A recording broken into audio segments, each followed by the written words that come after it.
और इसको विवादित विषय बोलते हैं लोग। गुरुजी विवादित विषय पर अब क्या बोला जाए? काहे को विवादित है भाई? जहां अज्ञानता है वहीं विवाद है, जहां ज्ञान है वहीं संवाद है। तो ज्ञान के पीछे, अपने गुरु के पीछे भागा है तो हम तो विवाद में है ही नहीं। हम जहां खड़ा होंगे वो संवाद ही होगा। देश हो, दुनिया हो, समाज हो, संवाद के लिए ही हम खड़े होंगे। हां, जिन्हें विवाद करना है उन्हें रोक कौन सकता है? अच्छा, लंका वालों के लिए, लंका में जाकर के सर्वे करते आप, चुनाव होता कि राम अच्छे हैं कि रावण, किसको वोट मिलता? हमारे शास्त्रों में कहा गया महात्मा कौन और दुरात्मा कौन। इसी के कारण भारत के लोग और विदेशों के लोग सनातन धर्म को जो गाली देने की हिम्मत कर पाते हैं, बस इन्हीं सब चीजों के कारण। ये देखो, ये स्वर्ग की तैयारी कर रहे हैं, ये देखो इनका, ये वैकुंठ की तैयारी में लगे हुए हैं। उन्हें बताओ कि वैकुंठ की तैयारी में नहीं लगे हैं, हमारे गुरु के दिए ज्ञान और उनकी कृपा से अभी वर्तमान में ही हम वैकुंठ में विराज रहे हैं। उन्हें बताओ मैं अभी वैकुंठ में हूं। तो लोग डर जाते हैं वैकुंठ के नाम से। वैकुंठ चलिएगा? नहीं महाराज जी, अभी पगला गए क्या? बेटा का विवाह है अभी। बाप रे बाप, कैसे कैसे महात्मा आते हैं बताइए, वैकुंठ ले जा रहे हैं हमको। वैकुंठ का नाम सुनते डर जाते कितने लोग। एक गरुड़ पुराण है, वो तो बचपन में नाम ले लेते नानी नाराज हो जाती थी। हमने नानी गरुड़ पुराण, हम कह रही का इतना नाराज है नानी तू? गरुड़ पुराण मरने के बाद तो हमको मरा हुआ समझता है। हमके जीते जी सुना दूंगा नानी, चिंता मत करो। वो सारे पुराण और जो उनकी बातें अभी वर्तमान में हमें समझ में आती हैं। जब हम पुराण की चर्चा कर रहे हैं तो ये भी चर्चा कर दें भारतवासियों को, जो बात अभी सर्वग्राह्य है उसे स्वीकार करिए। जिन बातों पर विवाद है, ये जाति, ये फला, ये ठिकाना, ये ऐसा, ये ऊंच, ये नीच, ये ऊंच नीच होते हैं, मैं मानता तो हूं। मैं तो स्वीकार करता हूं, भारत में अभी स्वीकार करता हूं, मैं डरता थोड़ी किसी से। ऊंच नीच होते हैं, पर ऊंच और नीच मैं फिर कहता हूं केवल और केवल अपने कर्मों से होते हैं। सत्कर्म में जाने वाला हर व्यक्ति ऊंचा है, और चाहे कोई अपने आप को कितना भी ऊंचा कहे और निम्न कर्म करे तो रावण की तरह नीच है और कंस की तरह नीच है। ये ऊंच नीच था, है और सदा रहेगा, कोई नहीं मिटा सकता। ये वर्ग भेद कोई नहीं मिटा सकता।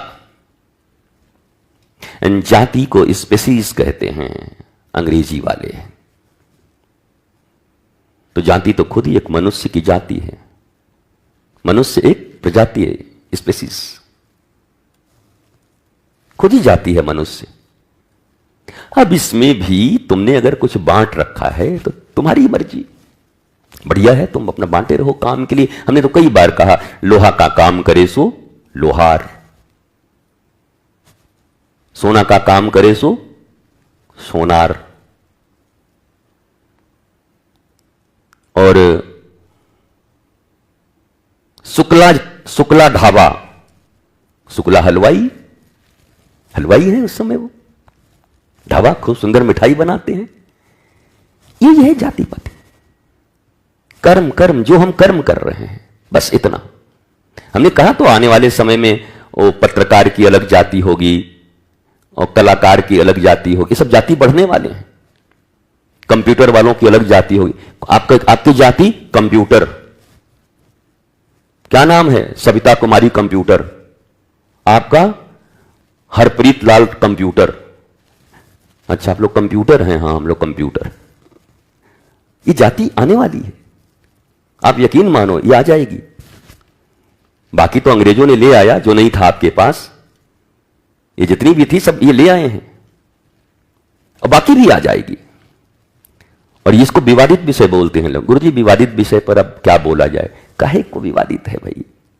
जहां अज्ञानता है वहीं विवाद है, जहां ज्ञान है वहीं संवाद है। अब बंदा तो ज्ञान के पीछे, अपने गुरु के पीछे भागा है, तो हम तो विवाद में है ही नहीं। हम जहां खड़ा होंगे वो संवाद ही होगा। देश हो, दुनिया हो, समाज हो, संवाद के लिए ही हम खड़े होंगे। हां, जिन्हें विवाद करना है उन्हें रोक कौन सकता है?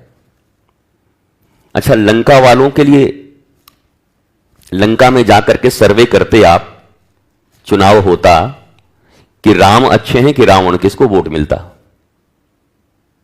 अरे रावण राजा है। हाँ, राम जी जाएंगे तो बंद हो जाएगा ठर्रा, देसी वाला। और ठर्रा कोई बंद करना चाहेगा? लंका में छूट है, सुबह ठर्रा, शाम ठर्रा, जो मन वो खाओ। राम जी कहते कि हां भाई, ये खाना ठीक है, ये अनुचित है, ये उचित है। मेरे को पक्का विश्वास है अगर लंका में बिना युद्ध हुए चुनाव हो जाता तो राम जी की जमानत जब्त हो जाती। तो इससे क्या होगा? वो क्या सत्य का हार है? ये नहीं। वहां कुकर्मी लोगों का निवास है, बहुमत उनकी है। इसीलिए मैंने कहा बहुमत से सरकारें बन सकती हैं, बहुमत से कोई भक्त नहीं बन सकता। चाहे मिलियंस हो, चाहे ट्रिलियंस हो तुम्हारे पास फॉलोअर, और किसी के पास एक भी ना हो, पर जो आत्मा की खोज में निकला है वही ठाकुर का भक्त है। ये मिलियन ट्रिलियंस तुम्हें भक्त नहीं बना सकते, किसी को नहीं बना सकते। इसलिए इन सब के चक्करों में ज्यादा पड़ना भी नहीं है। हो रहा है तो होने दो भाई, ये सब तरीके हैं। हो रहा है तो होने दो, चल रहा है तो चलने दो। सामने कैमरा फैमरा लगा है तो बोलते रहो, जितने लोग सुन रहे हैं सुनाते रहो, पर दिन भर पड़े मत रहो उसमें। ये भाई कितना हुआ, हे भगवान आज कितना बढ़ा हो, 400, लेकिन 300 अनफॉलो, 300 अनफॉलो कर दिए। अच्छा, एक ही 100 बचा हो। बोला हाँ, कैसे बढ़ावें,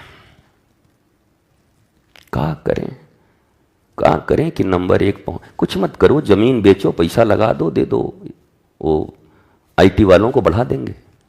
इतना काहे परेशान हो, लिख के भी दे देंगे क्या बोलना है। ये क्या बोलते हैं उसको, कंटेंट क्रिएटर। कंटेंट भी लिखेंगे, तुम नहीं बोलोगे, वो ढूंढेंगे गूगल से, हर एक चीज वो रिसर्च करेंगे। तुम तो बाप दादा भी तुम्हारे जितने नहीं पढ़े होंगे वो तुमको दे देंगे कि यही बोलना, 4 लाइन रट लो इसको। क्वांटम फिजिक्स, क्वांटम नहीं, क्वांटम, अच्छा क्वांटम है, फिर क्वांटम बोला, क्वांटम बोल।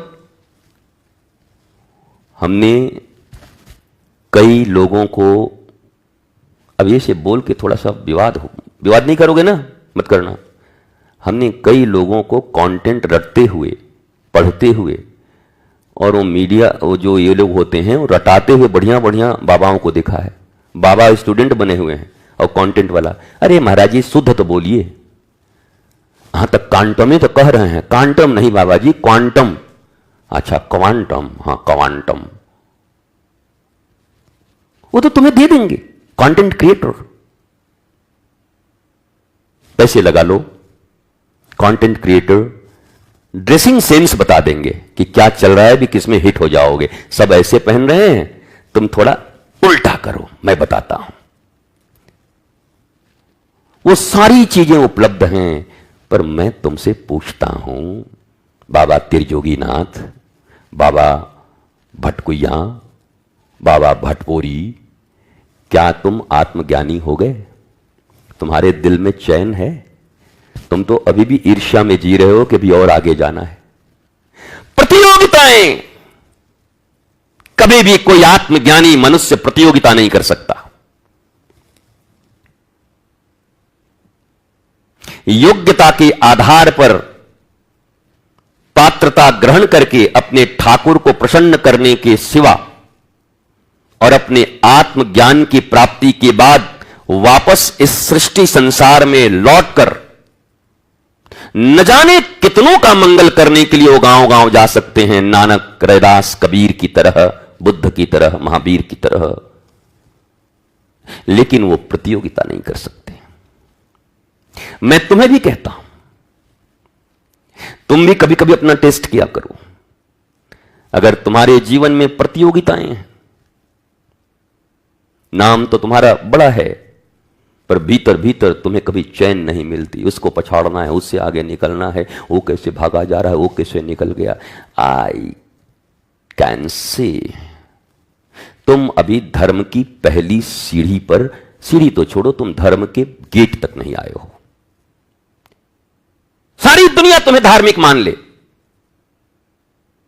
सारी दुनिया का मतलब सारी दुनिया आज तक किसी को मानी है? नहीं मानी हो तो बता दूं। राम जी को सारी दुनिया मानी? अभी वर्तमान में राम जी को कितने लोग मानते हैं? विश्व की जनसंख्या कितनी है? 8 अरब। भारत की कितनी है? 140 करोड़। 140 करोड़ में कितने लोग पहले सनातन को ही मानते हैं? उस सनातन में राम जी को कितने लोग मानते हैं? ये शिव जी के फेवरेट हैं, कृष्ण जी के हैं, काली जी के हैं, तंत्र वाले हैं, इधर वाले। राम जी के कितने हैं? फिर कृष्ण जी के कितने हैं? बताओ ना।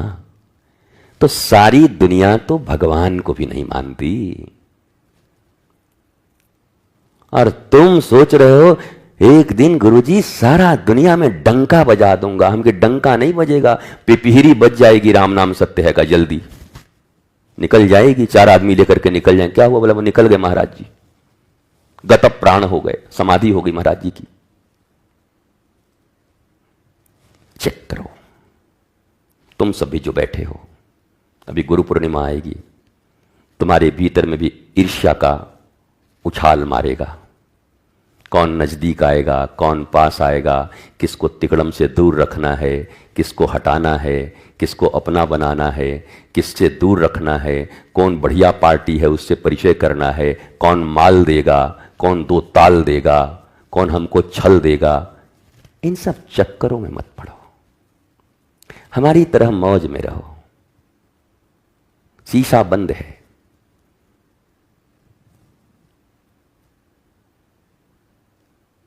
वो गंगा यमुना सरस्वती में एक गाना है ना, साजन मेरा उस पार है, मिलने को दिल बेकरार है। साजन तो एक ही है। वो सजना संवरना तभी हो सकता है जब तुम आत्मिक हो जाओगे। जब जनक जैसे खूबसूरत महान सम्राट भी 8 जगह से टेढ़े कुबड़े लंगड़े अष्टावक्र के चरणों में गिरे रहते हैं, तो साजन कौन है? ये चमड़े, ये कपड़े, ये राजसत्ता, ये रथ, ये सेना, ये धन, या 8 जगह से टेढ़े उस व्यक्ति के भीतर आत्मज्ञान? बोलते नहीं। जनक फीके पड़ गए एक ऐसे आदमी के सामने, कुरूप आदमी के सामने फीका। और हमारी सारी चेष्टा बस इस शरीर को सजाने में है। हमारी सारी चेष्टाएं अपने एक्सटर्नल बिहेवियर को छलावा के रूप में प्रस्तुत करने को है। छल मत करो। छली आदमी से तो अच्छा आदमी मुझे वो लगता है कि जैसा है वैसे ही। देखो हमारे शास्त्रों में कहा गया महात्मा कौन और दुरात्मा कौन?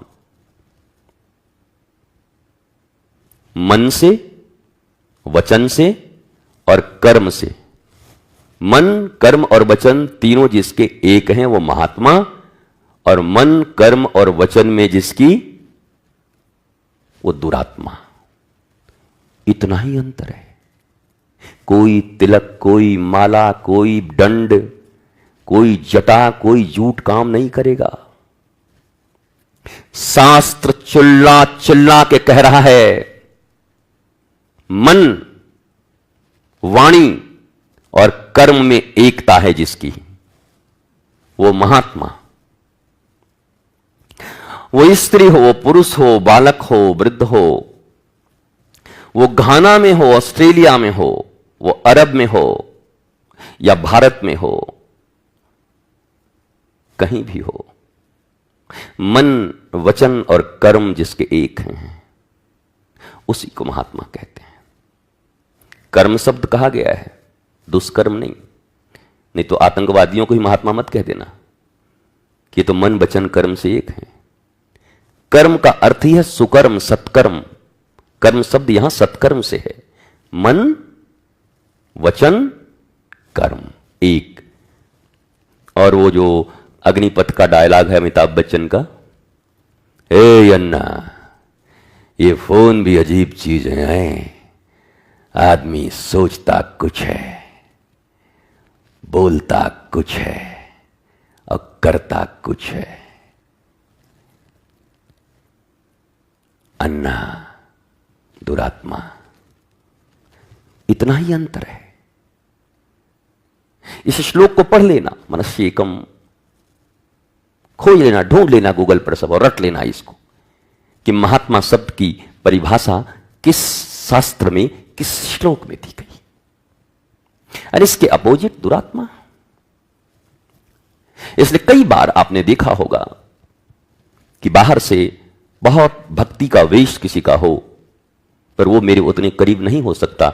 इट मे बी पॉसिबल उसके वेश ठीक नहीं हो शायद, पर उसके मन वचन कर्म एक हो, वो मेरे हृदय में वास करता है। मैं जानता हूं कि महात्मा आदमी है, आज निकल इसका वो भी सब ठीक हो जाएगा। महात्मा वही है। पर इतना छल, इतना छुपाना, इतने झूठ, इतने प्रपंच, क्या आपने कभी सोचा कि जिन सत्य श्री राम और सत्य श्री कृष्ण की प्राप्ति और आत्मा सत्य है उसकी प्राप्ति के लिए हम बढ़ रहे हैं, धर्म की स्थापना के लिए भगवान से कृष्ण ने झूठ बोला। अब इसका बहाना बना के तुम धन कमाने के लिए झूठ बोलोगे, तुम अपने झूठी प्रतिष्ठा बढ़ाने के लिए झूठ बोलोगे, षड्यंत्र करोगे। धर्म की स्थापना, धर्म की स्थापना पहले कहां होती है? समाज में या अपने हृदय में? बोलो। धर्म की स्थापना के लिए झूठ बोलना सत्य है। कैसा झूठ? तुम्हें पता है ये दुष्कर्मी आदमी है, ये आदमी ठीक नहीं, मेरे भजन में बाधा डालता है, मेरे को बहकाता है, मुझे मंथरा के जैसा बार बार मुझे सतपथ से अलग करता है, बार बार मेरे आत्मज्ञान से मुझे अलग करता है, बार बार मुझे संसार की ओर धकेलता है, बार बार मुझे चकाचौंध की ओर धकेलता है, बार बार मेरे गुरु से मुझे दूर करता है। बस वहां झूठ बोलो, छल करो। छले बले कौशले, उस संग का जैसे त्याग कर सकते हो, ये हुआ श्री कृष्ण की तरह झूठ बोल करके और अपने हृदय में धर्म की स्थापना करना। इसके लिए झूठ बोलो, ये प्रपंच धन के लिए, पद के लिए। और उसके बाद कहते हो कृष्ण भी बोले थे, मैं भी बोल रहा हूं, भगवानों तो बोले थे। महाराज जी हम के हाँ बताइए। महाराज जी श्री कृष्ण भगवान भी तो छल कपट करवे न किए थे। हम के हाँ करवे किए थे, आगे बताइए। तो हाँ हम भी कर लेते हैं, हम के कर लीजिए। हाँ तो कुछ गड़बड़ नहीं होगा ना? कुछ नहीं होगा माने ठीक है नू? हम के ठीक है। बस श्री कृष्ण ऊपर से उछल के कंस की तरह एक मुक्का छाती पे देंगे ना तो छातिया फट जाएगा। हाँ हम के हाँ। एक तरफ छल झूठ श्री कृष्ण भी कर रहे, जगत पूज रहा है, जगत का उद्धार कर रहे हैं, न्याय दिला रहे हैं, लोगों को सत्य से परिचित करा रहे हैं। अर्जुन जैसे लोगों को गीता के ज्ञान से और करोड़ों भारतीयों को, सनातनियों को और मानवता के प्रेमियों को गीता का ज्ञान दे रहे हैं। और एक तरफ छल पूतना भी कर रही है, झूठ क्या बोल रही है? मैं कौन हूं? झूठ बोल रही है। मैं तुम्हारे मैके से वहां से आई हूं। यशोदा को झूठ बोल रही है, मैं वहां से आई हूं। वो भी झूठ बोल रही, वो भी छल कर रही है, पर वो भगवान से छल कर रही है, धर्म से छल कर रही है, गुरु से छल कर रही है, इसलिए वो पूतना है। एक मारीच भी कर रहा है छल झूठ। इसलिए लोग एक्सटर्नल कर्म देख करके तुम बता ही नहीं सकते कि कौन धार्मिक कौन अधार्मिक, क्योंकि उसके भीतर क्या चल रहा है वो तुम कैसे बताओगे? अगर सबूतों के आधार पर आज के न्यायालय में कटघरे में खड़ा करना होता तो श्री कृष्ण को भी खड़ा कर दिया जाता। इधर आइए, हां युद्ध के समय में वकील साहब, हां बोलिए। हां श्री कृष्ण जी, हां क्या यह सत्य है कि युद्ध का ऐसा नियम था कि रथ किसी का टूट जाए तो उस पर वार नहीं करना है? जी यही तय था। उसके बाद भी आपने भीष्म पितामह और कर्ण पर हमला करवाया? जी गवाह हैं हमारे पास, हम पहले बताए। जी जी हमने किया। दैट्स ऑल मिलॉर्ड, इनको दिया जाए, सजा दिया जाए। गवाही पास हो गई। तुम्हारी न्यायालय तो श्री कृष्ण को भी आज कटघरे में खड़ा करके सजा सुना देती। इसलिए शायद वो बांधे रहते हैं तराजू, और वो बांधे रहते हैं। यहां गवाहों पर सब कुछ है, यहां जय और पराजय है, पर यह नहीं है न्याय मिलेगा, यह जरूरी नहीं है। सबूतों के आधार पर बस फैसला होगा। वो न्याय और अन्याय है, इससे किसी को कोई मतलब नहीं है। अगर तुमने अपने पक्ष में सबूत तैयार कर लिए हैं तो तुम 100 बार बचोगे। और अगर तुम्हारे पास संसाधन नहीं है, ध्यान से सुनना, तुमने सबूत जुगाड़ न किए तो तुम सत्य होते हुए भी फांसी पे चढ़ जाओगे। इसलिए भारत की जो सनातन परंपरा रही है, राजा विक्रमादित्य की, भगवान राम की न्याय पद्धति, भारत की पूर्ण आजादी उसी दिन होगी जब हमारे सनातन संस्कृति के अनुसार राजा विक्रमादित्य और चंद्रगुप्त मौर्य जैसे श्रेष्ठ न्यायप्रिय राजाओं का न्याय यहां लागू होगा। उस दिन हमारा भारत भारत होगा। हम इसको तो कुछ माने तो सबूतों के आधार पर है, और ये समाज भी उसी को मानता है। आज वही मान रहा है, वही कर रहा है। तो छल तो तुम भी कर रहे हो, और छल मारीच भी कर रहा है। पर याद रखना, मारीच मारा जाएगा, कालनेमी मारे जाएंगे दुर्जन के रूप में, और श्री कृष्ण 1000 झूठ बोलते हुए भी देश दुनिया में इनसे ज्यादा पूजा किसी की होती नहीं। राम जी कितने मंदिर नहीं, आपको जानकर हैरानी होगी। श्री कृष्ण के जितने मंदिर हैं, राधा लंदनेश्वर लंदन में, राधा पेरिसेश्वर पेरिस में, हर जगह इनके मंदिर बने हुए हैं ठाकुर जी कृष्ण के। इतनी जगह राम जी नहीं पहुंचे अभी। सत्य, उद्धार, आत्मा की खोज में प्रेरित करने वाले श्री कृष्ण। कृष्णम वंदे जगत गुरुम। भगवान कृष्ण वास्तव में गुरु के रूप में प्रस्तुत होकर के इस जगत का उद्धार कर रहे हैं, जैसे हनुमान जी कर रहे हैं। मेरा विषय लंबा हो जाता है और समय मेरे पास कम रहता है, पर मैं खुद भी अपने बारे में आश्वस्त नहीं हूं कि मैं कितने दिन बोलूंगा। अस्वस्थ नहीं बोल रहा हूं, आश्वस्त मतलब मेरी गारंटी खुद की नहीं है कि मैं कितने दिन बोलूंगा। मतलब अभी बोल रहा हूं तो गुरु जी का 9 बजे का सत्संग तय हो चुका है। 7 बजे से 8 बजे तक आरती होती है। 8 बजे से 9 बजे तक चकाचक भोजन प्रसाद होता है लाडली प्रसादम में, और 9 से 9:45 तक। कई लोग हमको कहते महाराज जी वो सत्संग जो है ना 9 से 9:30 कर दीजिए, हम कि भोजन तो एकदम 8 से 9 रखे हो, 1 घंटा। शरीर का भोजन 1 घंटा, और आत्मा का जो भोजन है उसको महाराज जी 9 से 9:30 अगर हो जाता तो कितना अच्छा होता। हम कि नहीं, सबसे ज्यादा यही होगा, भोजन से ज्यादा भजन होगा। ये आश्रम है, ये ढाबा नहीं है, होटल नहीं है, ये नहीं खुला है कचौड़ी मार का ढाबा। यहां 40 प्रकार के डोसा बनाए जाते हैं। आश्रम भजन का केंद्र है, आत्मज्ञान का केंद्र है। विद्या प्राप्त करने के लिए लोग यहां आते हैं, इसलिए यहां सबसे ज्यादा भजन होगा, सबसे ज्यादा योग होंगे, शास्त्रों पर मीमांसा होगी। हमको मत बांधिए कि 9 से 9:30 तक करिए।